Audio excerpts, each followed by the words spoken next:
Hero Loan is the name of my company's, the way we brand our VA loan.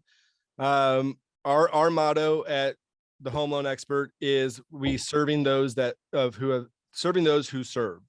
I know at the Veteran Mortgage Advisors, we are fighting more like, fighting to help veterans and active service members own a piece of the land that they fought to protect. That is what we go for. But a little bit about me real fast is right out of college, I did financial planning. I got into mortgages on accident, and then it ended up being something I ended up being pretty good at, and ended up becoming in the top 1% in the nation, top 10 in my county, top 100 in the state, and 30% of my business now are VA loans. And before I got involved with the Veteran Mortgage Advisor, it was closer to like 10%. And so, why is that? And it's because you get what you ask for, and you fight for it. I don't think there are a lot of people in my market that are pounding their chest as the VA expert. And it's something where I used to be a little bit a part of the problem. I thought that VA loans were tougher because that's what someone told me when I was early on in my business. And I used to refer them to other loan officers because I didn't want to screw it up.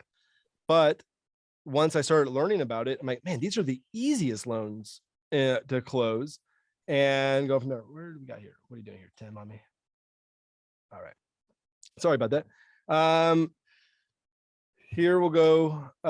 Michael Fisher, you want to introduce yourself? I'll just brag about you for a second, because before we even had a conversation, I followed your videos for almost 2 years on how you educate the loan officer community. And because my first place I worked at, we didn't have any type of training program. So I would just watch your videos to become a better loan officer.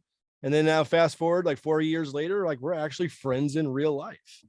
And it just goes to the power of video, John. And, for the loan officers and realtors that are watching, if you don't put a message out there that it stands for something and it has a brand, it's people aren't gonna recognize you as much. And I think that's part of the reason that you and I connected is that I just spent time putting videos out there, and I wasn't maybe the best looking. I mean, heck, look at you on screen there. I wasn't the most well-spoken. I wasn't the quickest or whatever, but I was consistent and I was passionate. And I ended up amalgamating all these efforts into a mission. Like my mission is quite simply just to educate people. I found that when I let go of that concept of the industry norm of being kind of like a salesperson, said, hey, we need to kind of change the status quo here. We need to actually help people, educate them, give them great advice, and help them make wise financial decisions, and especially the veterans, because they're not getting that from the rest of the industry, from the real estate and lenders. And I don't even know if it's the industry fault. I think the industry status quo is not to train or not to help. And so I said, well, I can be a force for change in that space. I can tell everybody how important it is to do the education, and I can influence a whole lot more people by letting them watch me do it. And so I said, hey, come in, watch me teach class, just like we're doing today. We're letting other realtors and lenders watch us teach. And hopefully they carry the torch, join us in our mission. And at the end of the day, when we have that abundance-minded mentality and we give back, people want to be part of what we do, and people end up working with us, and our businesses flourish as a result. So yeah, I mean, the boring stuff, yeah, I manage a branch, and yeah, I got a network of loan officers that I coach and train.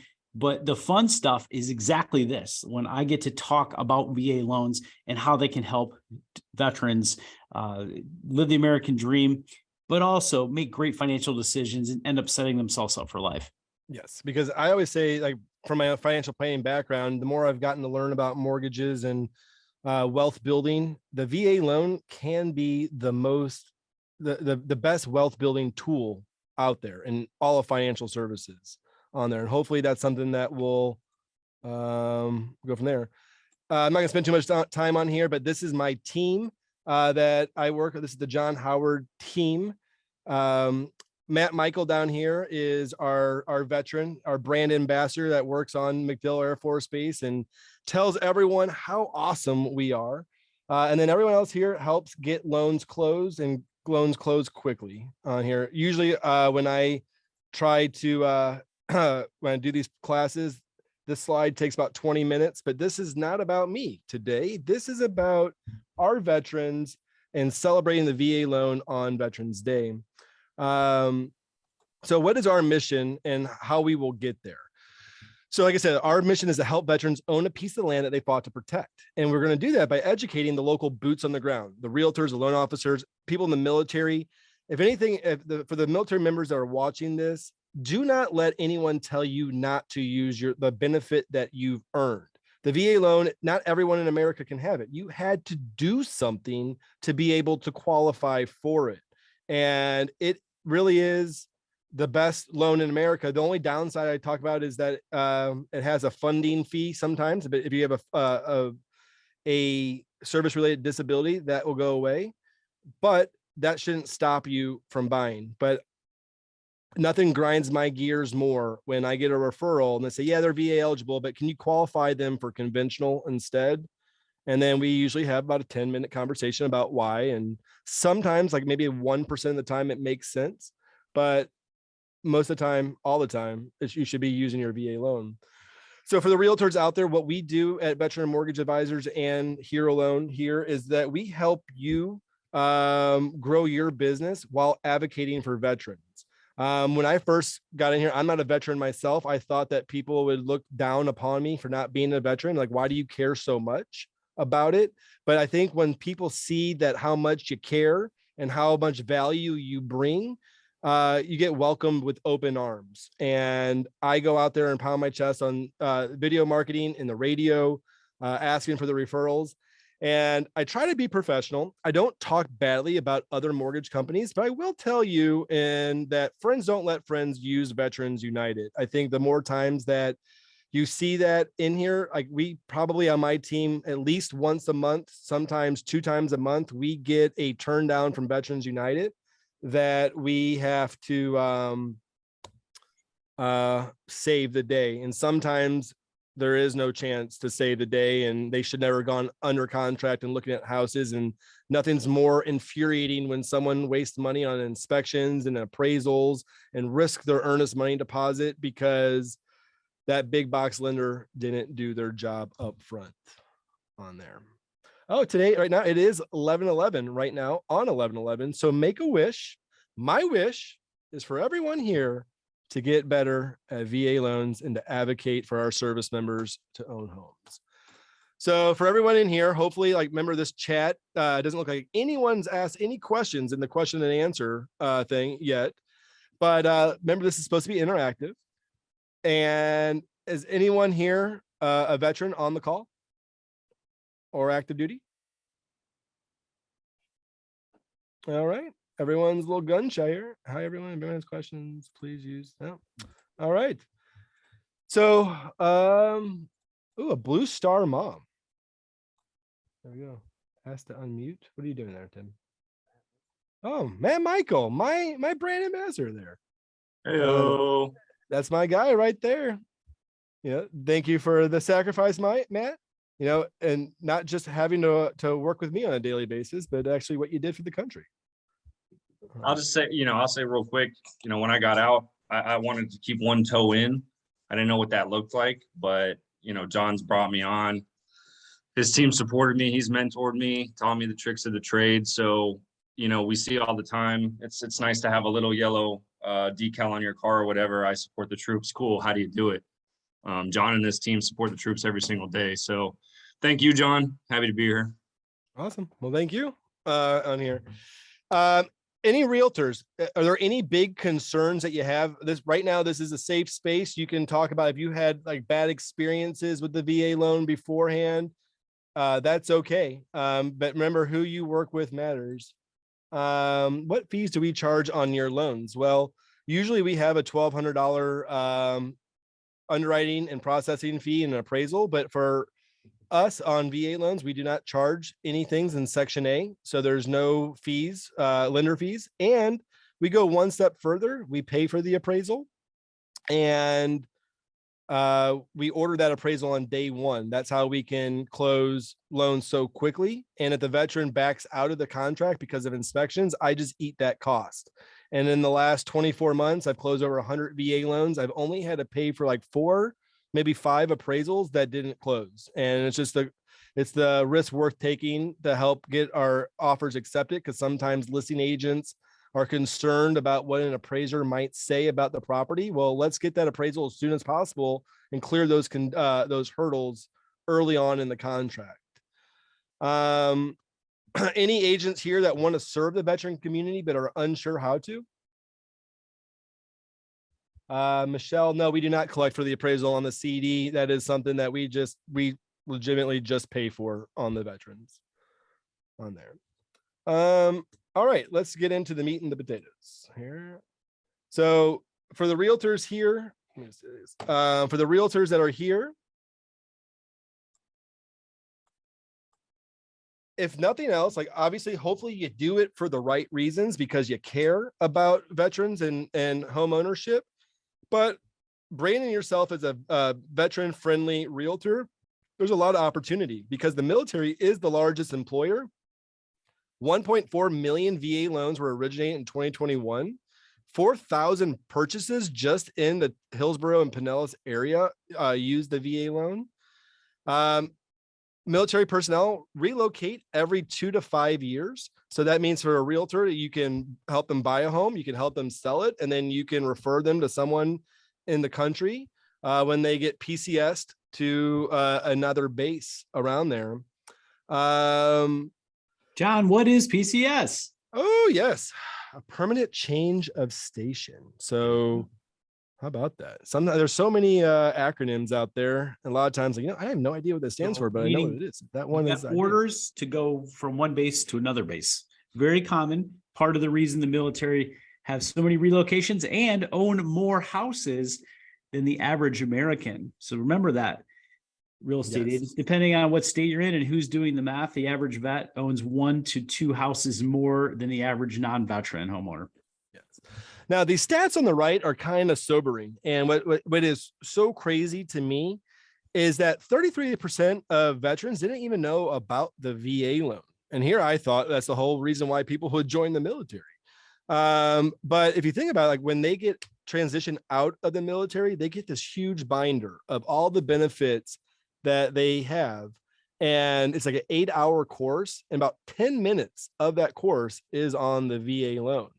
And so most of the time, if you think about a home buyer's buying process, sometimes they go on the internet, they find a realtor, that realtor refers them to a loan officer. And if no one just asked, are you or your spouse a veteran, then people just, they don't get the opportunity to use it.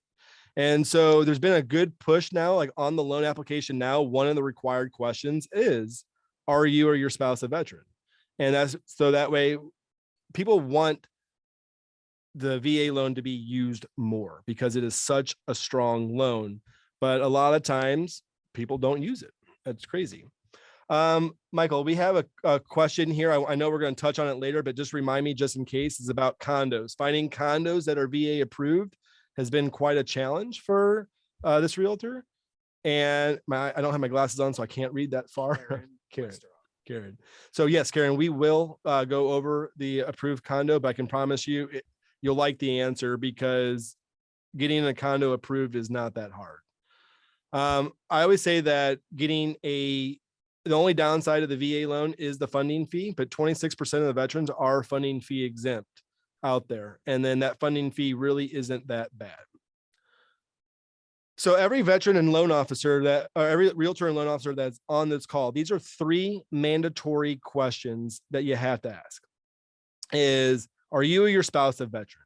Are you entitled from disability from the VA? And do you have your certificate of eligibility yet? And the reason why that spouse one is so like, I'll always ask that question, is because my most impactful closing was a lady, Diana, and I spoke with her and I said, are you or your spouse a veteran? She's like, well, my husband was, but he was killed in Kuwait. And because of this course, I knew that Diana would be eligible for a VA loan because the spouse was killed in action.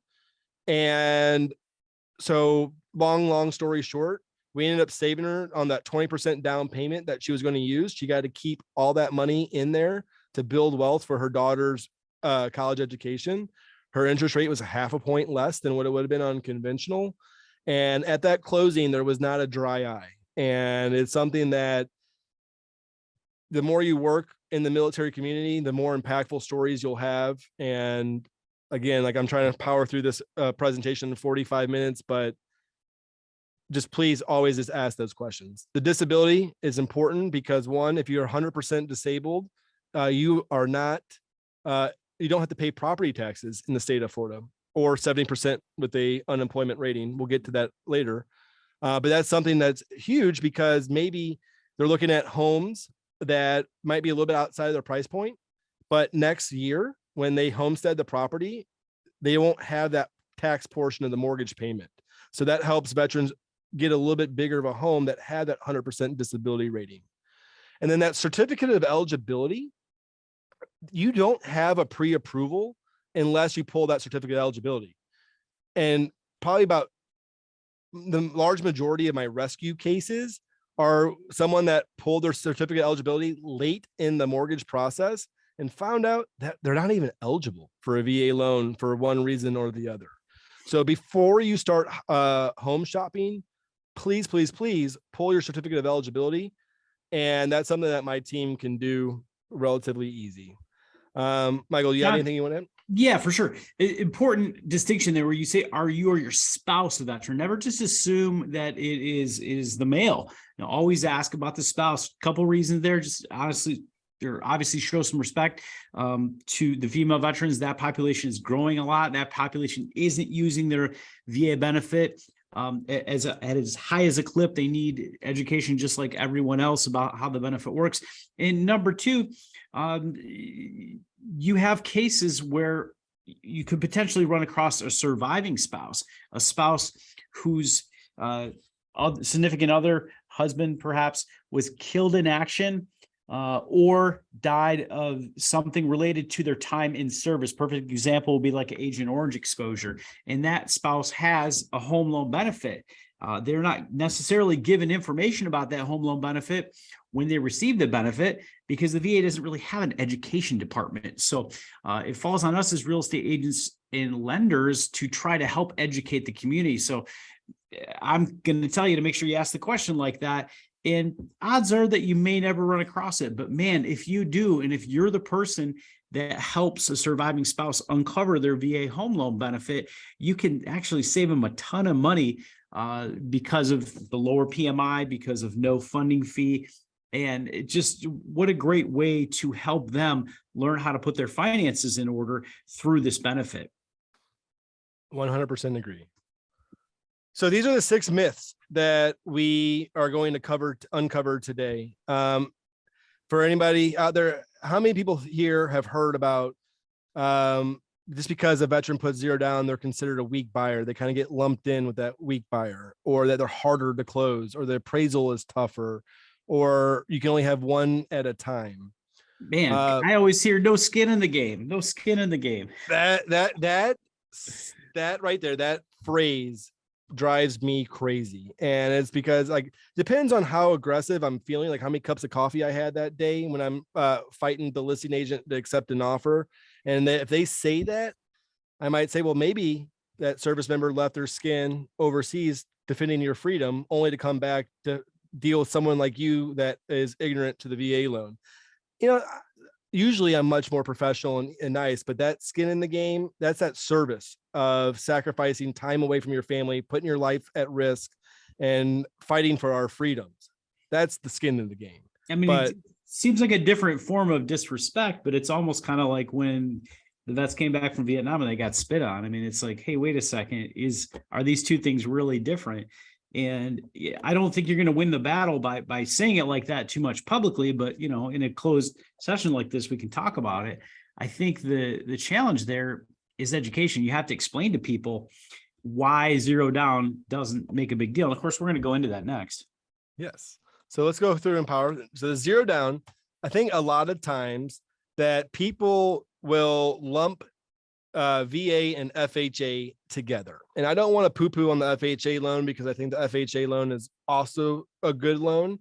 But most times people are FHA for a reason. It's either because their credit score is lower, they need their debt to income ratio is a little bit higher. Maybe they had a credit event that happened. But VA, a VA buyer statistically is just as strong, if not stronger, than a conventional buyer. And it's because they have different sources of income. Maybe they've retired and they have a benefit. Maybe they have a disability pension. And then now they're double dipping in their second career and they have all this guaranteed income. But the stats here are all the stats. I don't want to bore you reading them line by line, but what always kind of, the biggest stat here, that median FICO score of 736, like that's a strong FICO. That's a strong buyer right there. And almost $100,000 of household income on there. And their average loan amount is a lot higher. I think that FHA and VA get lumped together because of that amendment, the VA FHA amendatory clause there. What do you think, Mike? Well, I think that, and also some of the fear about the appraisal process, and people think there's an FHA inspector and a VA inspector, and I mean that just doesn't happen. But by and large, if you think about it, you got a VA borrower that's got all those liquid assets. If they're putting zero down, man, they actually have more money to negotiate with the seller versus a conventional borrower. Maybe they have 20 or 25 grand, but they're both buying a $300,000 house. Who's got more money to go back and forth and negotiate with? Maybe not as relevant right now with the market, but when the market was imbalanced with way more buyers than sellers, the vets actually had the money to pay over list price, whereas some of the conventional buyers didn't. But Michael, I thought you weren't allowed to pay above appraised value. Right? Yeah. Like, who came up with that myth? Who said that was a thing? But so. I had to fight that fight a lot in the beginning of the year and the end of 2021 of like, no, they are allowed to. They don't have to, but they are certainly allowed to on that. Now, VA loans are harder to get through underwriting. The one thing that big here is that VA underwriters, they especially the ones here at my company, I'm sure yours as well, is that they don't issue, like when they say, hey, the way that the loan officer set up this file, it doesn't work, but let's go through and see if there's a different way that we can restructure it. And they have to look at every different angle because VA guidelines are written gray on purpose because they want to give the underwriter every chance to help the service member qualify. And the thing I love about the VA underwriting and like the gray guidelines is if you can document your reason, it's very unlikely the VA would come back and say, nope, I don't like that. We're not going to insure this loan. As long as like you take the time to document the reasoning and why they think that gray guideline should go in the way of the veteran, you're pretty good. What, you have anything to add on that one, Michael? I mean, I think that the challenge here is that a lot of times lenders follow FHA. And so the lenders will talk to the real estate agents and even the veterans and say things like, well, the VA says, when they can't actually document their logic because they haven't spent much time diving into the 26-7. And, when their team comes back and says, well, the VA is kind of vague, it just boils down to the fact that a lot of companies don't specialize in VA and just kind of put it off in the corner and don't learn all the things they can do or come up with their own internal policies for what they think is okay. So I think so many times VA gets lumped together and pigeonholed with more restrictive rules that FHA has. And so people start thinking, oh, this is going to be harder because of the lack of knowledge in the industry, because of some of the things they hear on the street, the status quo, if you will, when the reality is a company that has embraced it and, a team that's worked with it knows that actually the VA is easier. It's more flexible. The VA does everything they can to get the veteran into a house. So, again, this isn't just a sales pitch for the Jon Howard team or myself. It's a sales pitch to work with people who know what they're doing, because the most lenders in the country do not embrace this to the level that they should. And in many cases, they're saying no, and they should be saying yes. Yeah, I'm working a whole video series right now on VA is not FHA. And the one I just had this last week was a gift donor. Most of the time with gift donors on FHA, there has to be a blood relative. Mm-hmm. And they spell it out in the FHA handbook. Yep. Well, in the VA handbook, they don't specify who. Doesn't on it. matter. It Doesn't does matter. not matter. Yeah. And But that you'll hear was lenders all over the country saying, well, you know, the VA says, you're like, no, it doesn't say Yeah. that. You're quoting FHA guidelines, dude. Uh, Uh, yeah, and it's not because like lenders are. I would say there's no such thing as a benevolent lender. VA rates are usually lower than conventional because they perform well. They don't default, and that's mostly, I think, because veterans have to keep up their security clearance, and if they have if their credit falls down, they might lose their security clearance, and nothing will hurt your credit more than a loan default on there. So VA loans perform excellent, and they're insured by Ginny on there. Now they take longer to close. I think in the national average, all loans take about 48 days to close, which to me, I think it's because still the biggest originators in there are these large banks, and those large banks have long turn times. Independent lenders like ourselves, we, especially ones that have the automatic underwriting authority that allow you to have your underwriters underwrite the loan in-house and then get the insurance through the VA. I used to be part of the problem. I really thought that once your lender cleared to close it, they would have to send it to the VA and the VA would have to sign off on it. Like I hear that sometimes from other realtors, like, well, have you sent it to the VA yet? Like, we don't have to, we have automatic underwriting in there. John, I don't think any real estate agent or veteran should work with anybody that's average. I mean, who wants to be average? The average is blah. So find people that are really good at what they do. You're looking for a realtor, find one that's way above average. Find a lender that's way above average.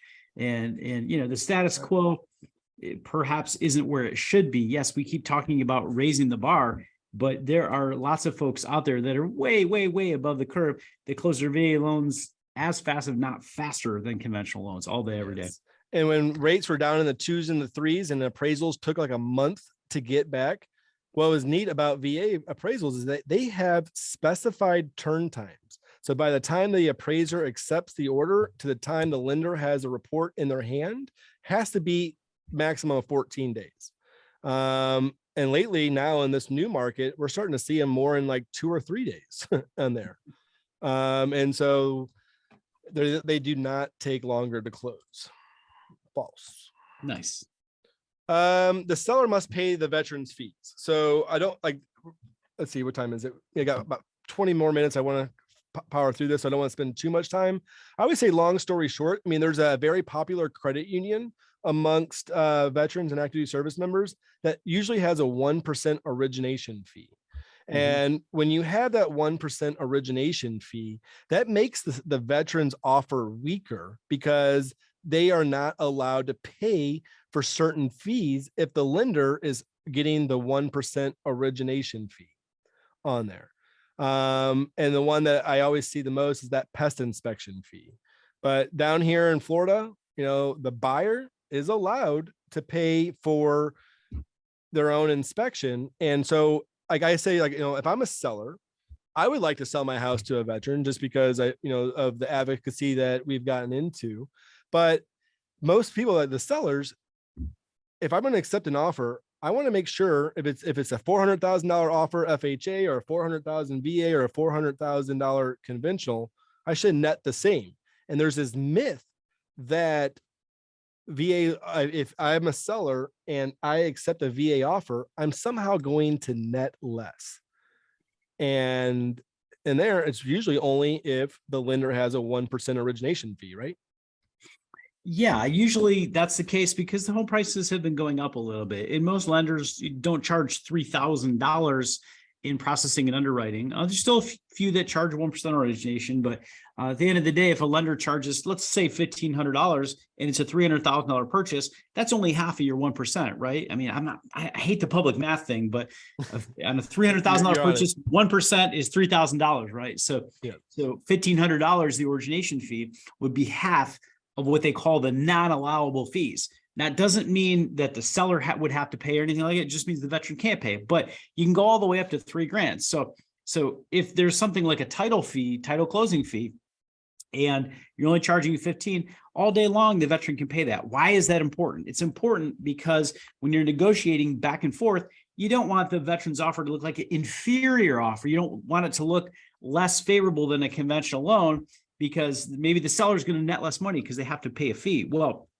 and getting to the bottom of what the seller would have to do is really important. So if you're a loan officer watching, if you're a realtor watching, it really, really, really makes a difference to work as a team with the buyer's agent and the lender to understand how to present that offer so that the listing side isn't thinking the seller is going to have to do anything out of the ordinary. So at least understanding this particular myth and communicating it clearly back and forth in the buy-sell negotiation is actually pretty critical. And again, who you work with matters.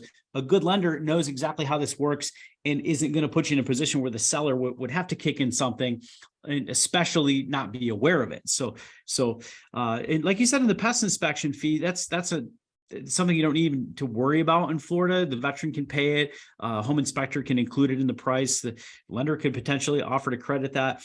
Nationwide, they changed that just a few weeks ago, and I still hear about that all over the country. Oh my gosh, the seller has to pay the pest. No longer true at all. There's a new circular this year. If anybody hasn't read it, they're 6, 7, 8 months behind.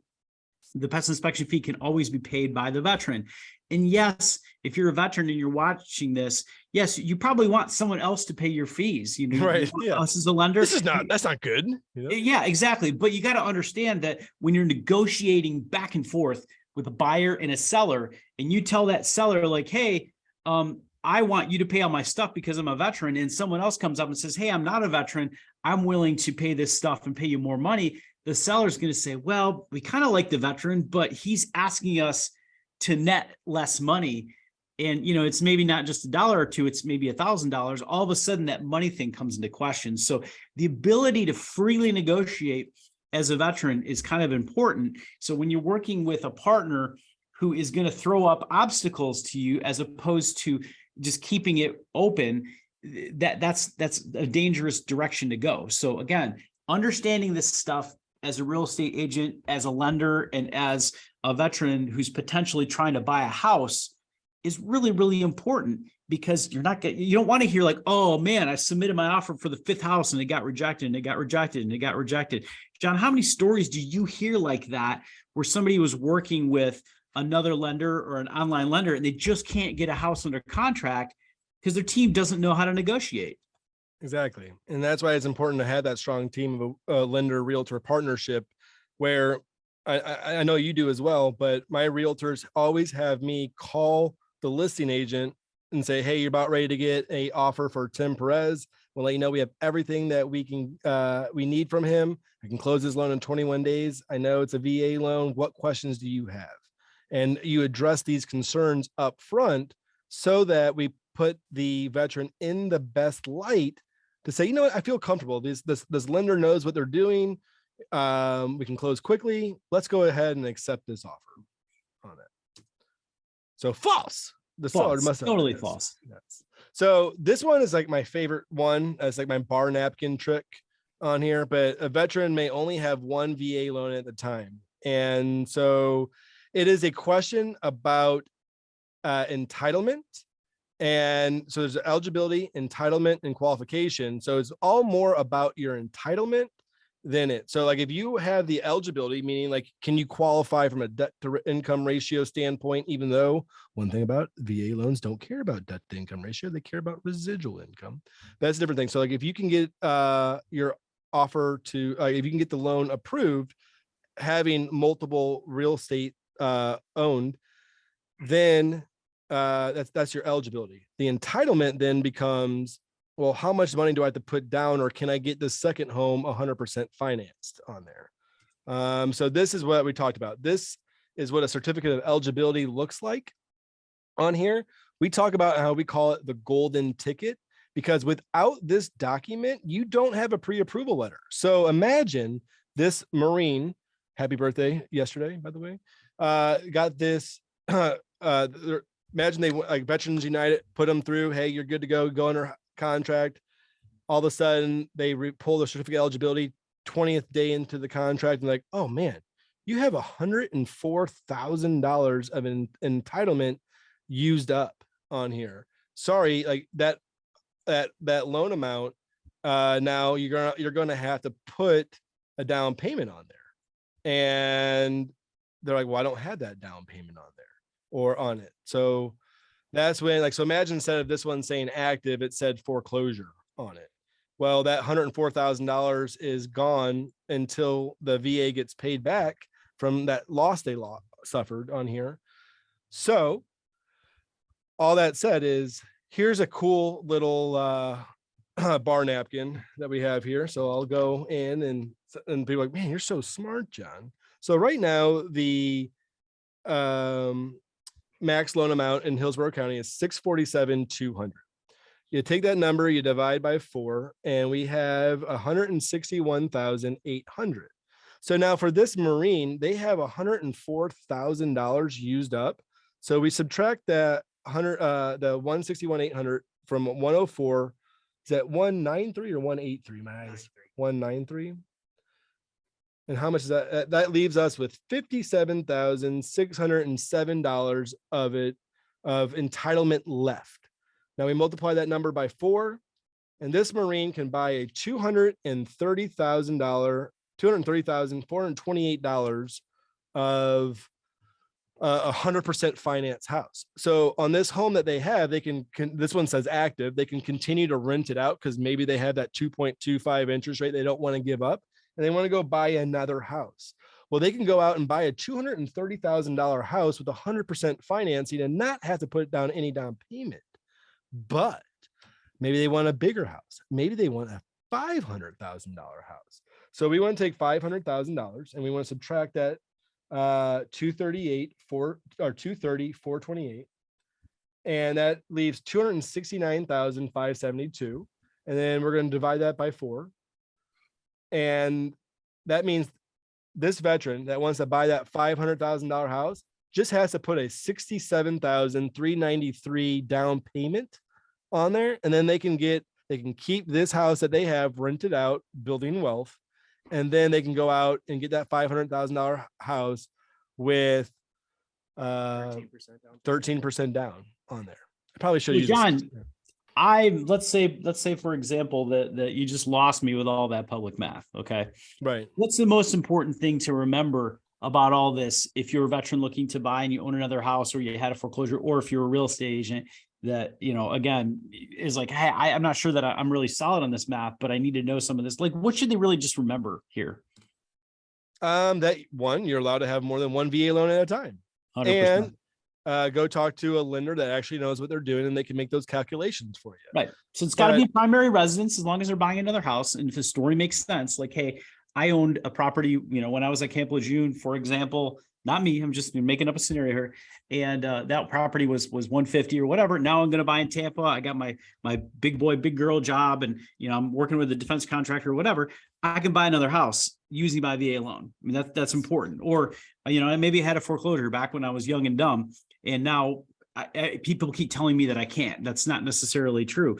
So if you find somebody that knows how to do these calculations, it's not that tricky to do the calculation, and it's 100% available to you. So yes. Yep. And so here are some 3 big myths. Number 3, my Fish, what is the VA's maximum loan amount? The VA no longer has a maximum loan amount per the Blue Water bill, which turned into the VA Blue Water circular back in, I believe, 2019. The VA is basically telling lenders it's up to you guys to pick a max loan amount with 0 down. So I've certainly heard anecdotal stories of friends of mine closing $3 or $4 million VA loans. A lot of lenders are capping that at 1.5 or 2.5, but either way, if you're a big hitter, making all the money, done all the things right, and you want to put less money down and hang on to that money to start new businesses or invest in new things, or, again, start a charity with Jon Howard, then you can do that. That's totally an option, because you could hang on to your cash and you could literally go 0 down. Yeah. And so every lender's different. So one thing for all the realtors that are listening here, if someone says, oh, like when a lender says, well, the VA doesn't allow it, that's one thing that you need to put your little antennas up and say, you know what, the VA doesn't really have these rules. It's a lender to lender decision. So like for me on a max loan amount, I'm allowed to go up to 2.5 million at 100% financing. And then the biggest one I can do is 4 million, but you have to put down at least 10% on that. I've heard of other lenders being able to do 100% financing up to 4 million. And I'm like, well, find me that bank and what it is, because I want to represent that bank too, so I can do it. But Yeah. you John, know, I think you mentioned this to me a day or two ago. I think you and I were doing the same CE course, but I was watching a CE course, and in the CE course, they said, well, we know now that the VA raised their max loan amount to 2.5 million. I'm like, no, that's not correct. no. Not accurate at all. The VA no longer is putting the limit in place there. So, so even sometimes the industry quote unquote experts don't pay enough attention. Yes. So this next thing, like we said, like if you got foreclosed on, a lot of people, like I advertise quite a bit on the radio. You never know what you're going to get on the radio. I get a lot of times people say, well, I would love to use my VA. I hear you talking about it all the time, but I got foreclosed on. Unfortunately, I can't do it anymore. I'm like, no, you can't. Let's pull your certificate of eligibility and we will go through those calculations of that public math on there. But what's interesting on it, and I don't know why this is the rules, but I just say these are the rules, is that when you have that, let's say that basic entitlement that is compromised, you can use your bonus entitlement, but it has to be at least $144,001 loan amount. Man, if you're a loan officer watching this, put this in your brain, because you'll think it's not a big deal. And then the one time you run into it, you're really going to screw up a transaction. Somebody loses a property or short sale under 144,000, they just can't buy in that category again using the VA home loan benefit. They have to buy over that to use VA again. Yes. And so I had something where a veteran wanted to buy a house for 125,000 on it. And I was like, you can't get this one. You got to go up to at least 144 on there. And, well, they could have done a VA rental loan and added like 30 grand in renovations to it. Oh yeah. There's always a solution out there on that. So again, I want to power through this. This is all that public math that I did. I didn't realize I had slides for that. I was thinking you had that. I was going to tell you to skip ahead, but it's okay. I know, but I liked my my bar napkin trick here. The appraisal is tougher. So this is the one that I want everyone here, every realtor to know that there are minimum property requirements. There are some things that, like, biggest ones I always see are chip paint and there's shingles missing on the roof. But what drives my gears, like, well, this is like a higher price property. I don't think the VA is going to appraise this one like a conventional will. And I'm like, listen, it is the same appraisers at the VA that also can do conventional appraisals. It has value is not affected by if it's a VA or a conventional. And then one thing I love is like when we were in that crazy market where everyone was paying above appraised value on there, conventional appraisals, like if you got your appraisal, you're stuck with that value. But with VA, we have 2 opportunities to contest that value. Do you want to talk about those, Michael? Oh yeah, I love talking about this stuff. Go ahead, pass the baton. So the VA actually allows you to influence the value as a lender, as a realtor, or even potentially as a veteran. No other loan product really allows that. So sometimes we hear like, oh, this VA is going to be tougher. They're going to be stricter. We don't even know if they're going to come to value or not. Well, anecdotally, there are some specific bullet points from Jon Bell. And I say anecdotally because everyone asked me to source it. And it's not in an article. It's on a YouTube clip. He was talking to the National Association of Realtors about the percentage of appraisals that came back at value.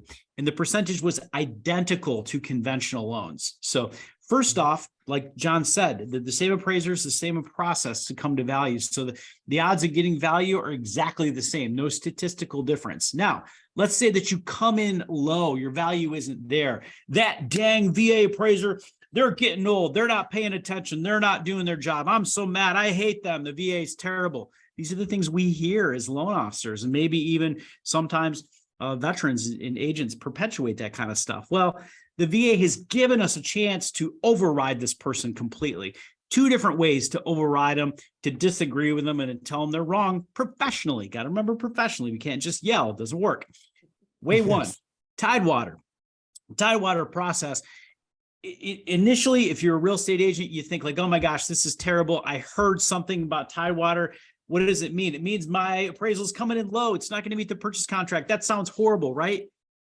Wrong. Maybe, but wrong for the most part, because Tidewater is a chance for you to hop in, get in the mix, share how you listed the house, share the comps you use, share amenities, share comparisons back and forth of how that house was priced. So during the Tidewater process, you got 2 days, 48 hours to circle back to the appraiser and give as much logic as you can. So, both of the agents can help, the veteran can help, the loan officer can help, anybody can help with data that would potentially help that appraiser.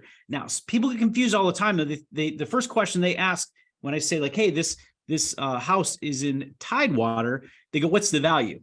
Well, Tidewater means the house didn't come to value. It also means the value hasn't been issued yet.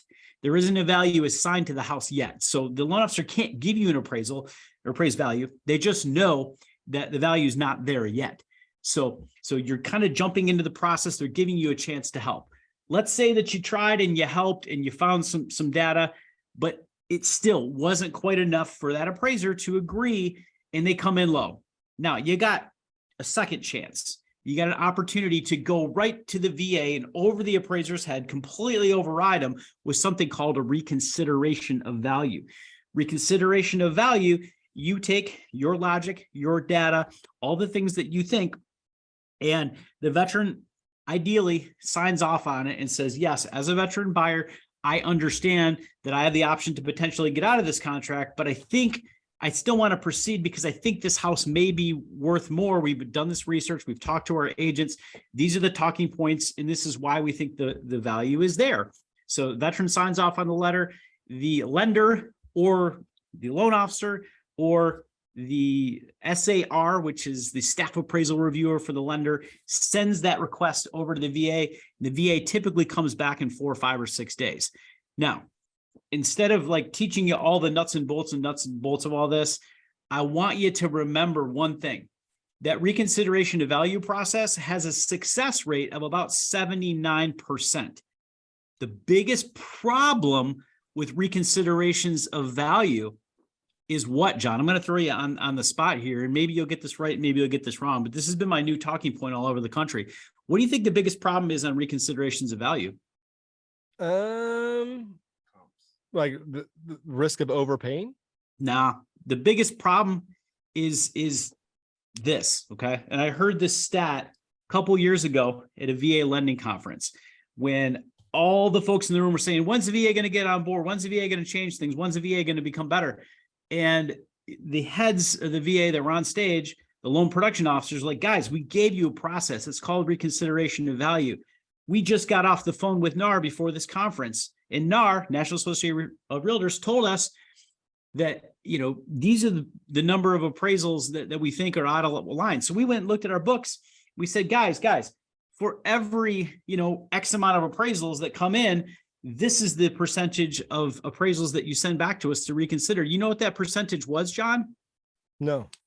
It was like 0.2%. I was going to say, I figured it'd be low. I didn't think it'd be that low. It's low. It's not even 1 in 200. It's like 1 out of 300. So you're saying that when people get the Tidewater, they just feel defeated and they don't even go to that next step of they take the low value and they try they don't even wait an extra few days. I think it's a huge lack of knowledge. The realtors don't know, the loan officers don't know, they're scared. They end up calling you and I and ask how to do it. They sit there for 6 or 7 days. They run out of time on the contract. And then they say, oh, I need to rush to the VA. I need an answer tomorrow. It's like, it doesn't take that much time, maybe an extra 4 or 5 business days. Right now, I hear it's 2 or 3. The problem is that people are so afraid of it and they don't know about it. So they don't even go down that path. Like literally not even 9 times out of 10, like 199 times out of 200, nobody does it. So that is the biggest problem with reconsideration of value, is that the lenders are not even trying, the real estate agents are not even trying, and nobody's telling the veteran about it. So if you're watching this and you end up in that situation, do not hide your head in the sand. Reach out to me, reach out to John, whether you're a lender or realtor. We don't need to be the loan officer on the deal. We will help you learn how to do this. It's super, super simple. It is something that you should try whenever you have the opportunity to make a transaction come together. Nice. Can you tell I get passionate about that one, man? Yeah, dude, I love it. I mean, I was like, man, Tidewater and reconsideration value is like one of my favorite topics to talk about, but I felt like I was talking too much. I'm like, all right, Fish, you go. And whew, I'm so glad you did, because yeah, knocked that one out of the park, my friend. But with the appraisals and the minimum property requirements, this is the last thing I want to end on before we open up the question and answer here. But the biggest thing I always hear about, like again, like I talked about, like with the appraisals, now we know that value can be contested, especially if you just put a little extra effort by going through the reconsideration of value. But sometimes we might have value, but it's subject to a repair. And from what I tell people as well is that appraisers are not inspectors. They're not property inspectors. They just need to make sure that the house is safe, sound, and sanitary. So these are the most common examples of the NPRs are lead-based paint, especially if it's chipping. So if your home is built before 1978 and you have chip paint, you better scrape it and put two layers of paint over that thing before the appraiser comes back out and clears it. Or if your roof has obvious leaks, it doesn't have a source of heating, or you have these high electric voltage lines that are just too close to the property. But pretty much everything else, what can you do, Michael?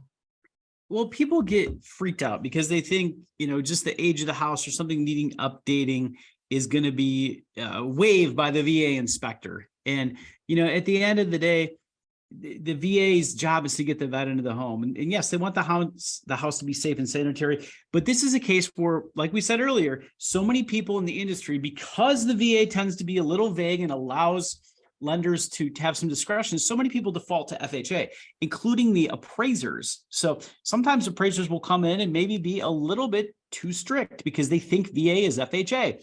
It's just this massive problem in our industry.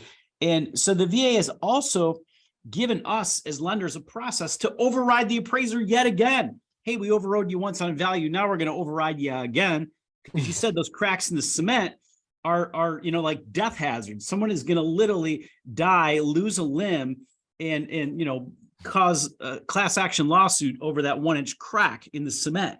I don't think that's the case. Let's go to the VA. Hey, VA, this particular appraiser is impeding the veteran and causing undue harm because this veteran had to compete against 72 people to get this deal. Everybody was offering cash, and now he can't close on time because the seller is hates veterans and is unwilling to make a $400 repair in the cement. Is this really that bad? Can we just get a waiver on this?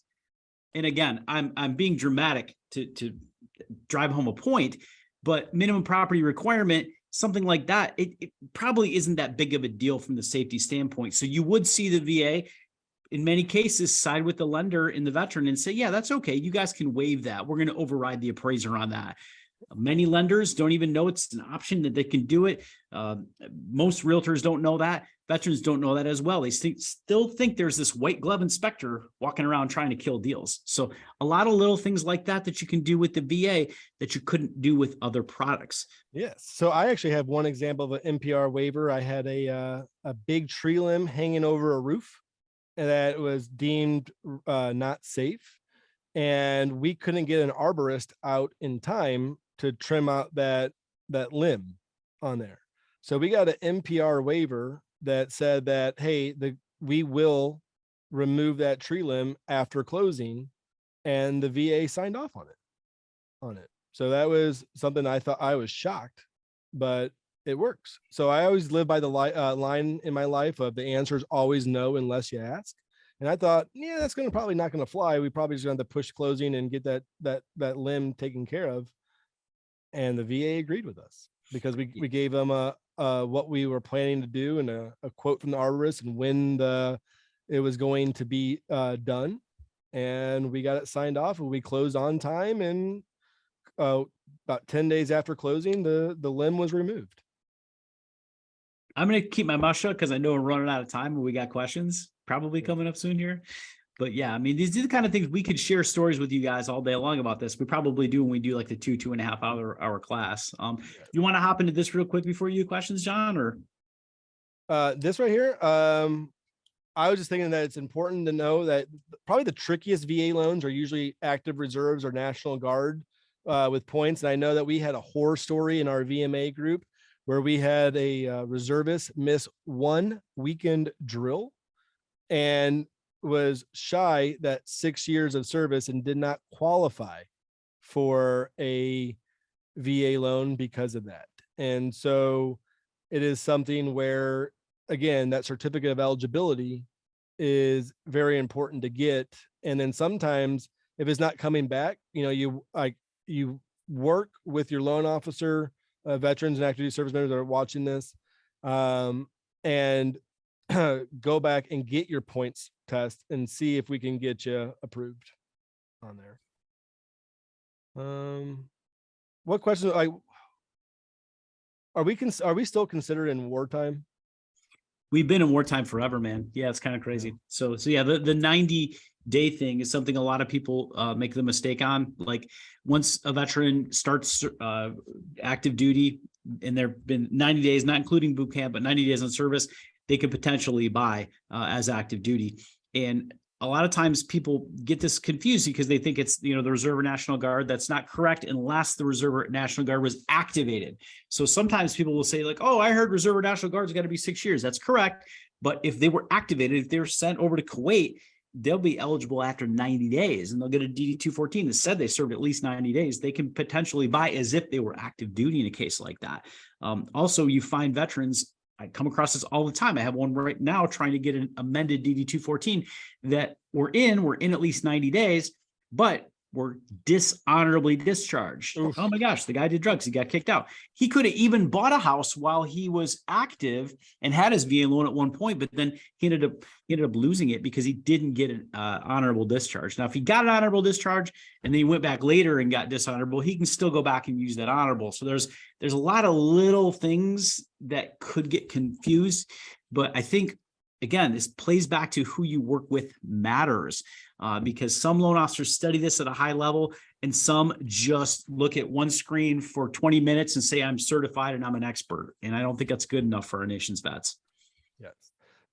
Michael, one question I know we had, I thought we're going to get to it in the normal one, is about the condos. So obviously there's like, when you go to the web LGY, look up the condos, which ones are active right now that are already available to get. And one cool thing is, like, once a condo is approved by the VA, it's always approved on it. But what about ones that, like, maybe I really like this complex, but it's not by the VA? What can I do? Do you want me to take that? Or are you going to take that? I was going to have you take it. Oh my gosh. I just set you up. You always throw me the tricky one. No, it's a piece of cake, actually. Okay, so I have a condo that is not on the VA list. I heard it was going to be impossible. I heard the VA is nothing but red tape. And I heard it's like going to have to send this big package and get an attorney and call a senator. None of that stuff. Any of those things I said are completely false. The VA condo approval process is extremely similar to a conventional condo, in that you got to get documents from the association. You got to get the HOA, you got to get the budget, you got to get the bylaws, master deed, condo questionnaire. Same stuff that lenders need in a conventional loan. So if you're a veteran or a realtor watching this, it is the same stuff. Let me tell you, it's not a different condo package. It's not some kind of crazy list of documents. The challenge is that lenders don't know this. And so they think it's harder. So they talk veterans out of it all day, every day. Now, once the lender gets that, they have to go into a system called WebLGY, which is the lender interface. They upload all that stuff and add a condo tab. If a lender's never done it, they're going to tell you it's impossible. If they do it all the time, they're going to say, oh, this is easy. I go to this box and I click this button. So again, lack of knowledge, industry status quo is the biggest problem here. Now, on a condo, since somebody specifically asked this question, in Florida, there is one key piece that can potentially cause a problem. It's lease restrictions. I know in Florida, there's a lot of lease restrictions because of all the transient second home type of situations. Some condo complexes don't want a lot of rentals or Airbnbs. So if they put those kind of clauses and they get too restrictive, in some cases, that's something where the VA would potentially deny it, where a conventional transaction may not deny it. Now, if that's the case, the veteran can still apply for a one-time waiver in that complex, as long as there's not a ton of VA loans or a ton of leases or that kind of stuff. So that's kind of a one-off basis. So you're telling me that I tried to get a complex approved and it got denied. I still might be able to use a VA loan in there with a one-time exception? Yeah, that's kind of crazy, isn't it? Or, I can't find it on the VA condo list. John can send you the VA condo list if you're a realtor or a vet. It's super easy. Like, people ask me for it. I literally Google it. I go VA approved condos, and you can search all the condos. It's not the FHA list. Don't look at the FHA list. Look at the VA list. John will teach you how to do that. But if it's not on the list, then adding one to the list, getting it approved isn't that hard, unless you got these super restrictive, like, hey, we don't want anybody from outside of our little circle ever renting their place out. The reason I think the VA has put that rule in place is because of all the active duty folks who sometimes have zero notice, and they have to move, and they have to, get assigned overseas to get shot at. They want that person to be able to lease their condo out. So, I mean, there's some logic behind that particular rule. Yeah, well, I think that's really neat. So my one cool story is I had a radio a guy who heard me on the radio, needed to buy a home, wanted to buy a condo from his brother, could not get him approved conventional, wanted to use the VA, looked like it got denied before on that complex. And we just tried it again, and we got it approved. We were able to do that transaction. And then now since then, we've probably, my team have gotten 4 condos approved in the last 12 months on down here in Tampa, that once you get them approved again, now it is always approved. So now as a realtor, you can send a mailer to everyone in that complex, letting them know that they can accept offers on VA, which will open up a new pool of buyers to buy from that complex, as well as to find some buyers to get in there. And that's something that's just really neat on there, but it does have some costs associated with it. Like one time I thought about just going in and trying to get every condo approved, and kind of going to just wait until we get a buyer that's interested in that complex to go through that process on there. Last thing I want to touch on is that the VA RLC is actually your friend. For all the realtors here, you can call them and they can answer questions. And I like to joke and say, if you don't like the answer, hang up and call again and try to get someone else. And you might get the answer you like, and then have them send it to you in writing in there. But it is amazingly, it amazes me how easy the regional loan center is to work with, because you always hear horror stories about like the VA healthcare. But the regional loan system, loan center is actually helpful for service members, loan officers, and realtors. Awesome, John. Yeah. Awesome. So any other questions here? I didn't see too many popping up. I wanted to respect your time. I know we're a little bit over. But again, remember this Veterans Day. Any questions here before I get into my closing? Hello. All right. Well, always here to be a resource for you. For the loan officers on the call, I really encourage you to join the Veteran Mortgage Advisor group, pony up a little extra money and join the elite team, because after 3 years of working with Fisher and his team, I'm extremely confident in the VA loan, as well as just made me a better loan officer in general. And then that community that you have built is just something special. And so I appreciate you doing that, because in turn, now we have 300 members in our, what are we up to now? We got 450 folks at this point that have dedicated themselves to a higher level of knowledge and learning, and just being engaged. And if there's still like a realtor or loan officer watching, I think one of the challenges with this type of thing in general is that realtors and loan officers alike, oftentimes, like we want to be certified, we want to be recognized for our expertise, but a lot of the certifications and programs are 3 or 4 or 5 or 6 or 7 hours. And I found that yes, you can get really good at what you do, but I'm not sure that you can become great at what you do in just a few hours. I think you have to have some expertise, and you have to surround yourself with high level people to stay at that level for a long period of time. And so, building a community for myself has been awesome, because I learned as much from people like you, John, as I might teach you over time. And then I try to bring in as many people like you as I can to the circle. And we all work together to mastermind and to solve problems and to come up with new processes and procedures to deliver flawless VA transactions. And I see some realtors doing that in different groups all over the country too. And so I would encourage anybody who's trying to get more involved to not just go at it alone. You're going to be stronger to go at it together as a team. And I know sometimes it's hard because people pick different company lines and they say, it's only my company. My company is the best ever. You know, we're going to destroy all the other companies. But at the end of the day, when people get rid of some of that super, super crazy competitive nature, which is hard if you're in sales, totally get it.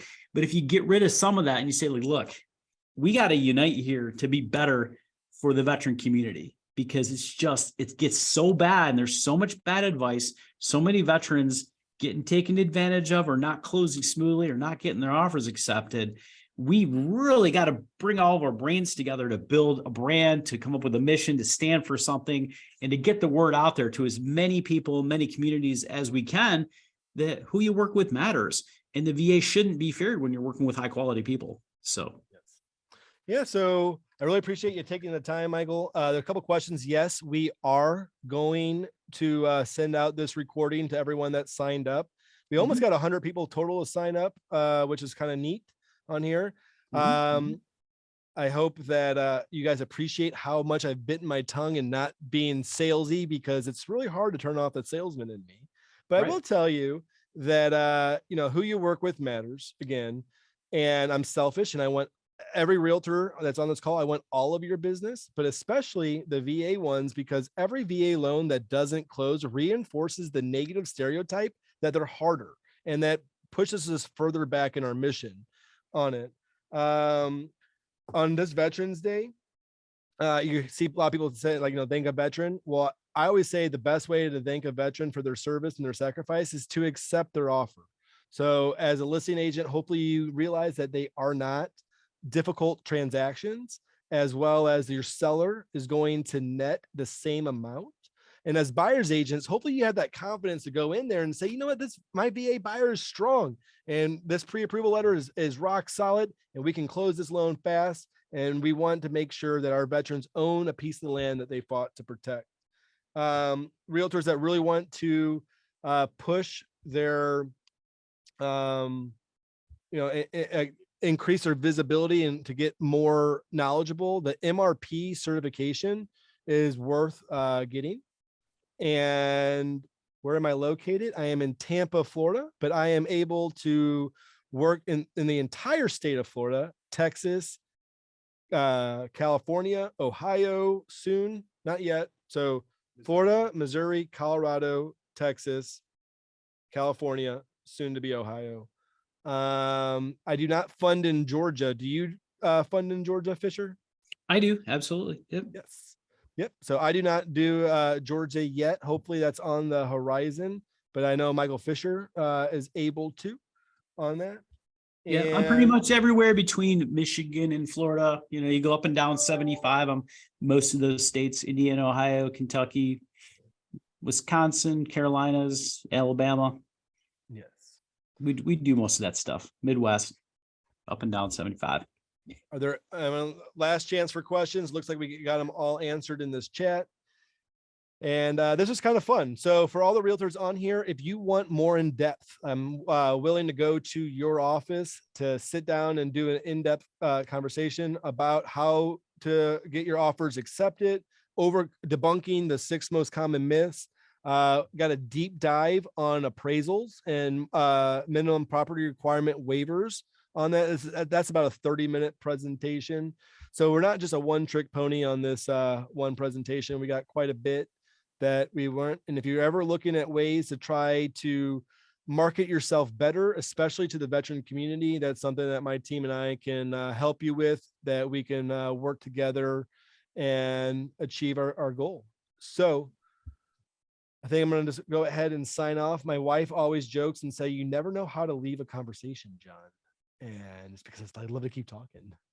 But I'm going to head here and we can end this webinar. So thank you very much, Michael, for joining me. And thank you everyone that were here. And if you have any questions, just a phone call away.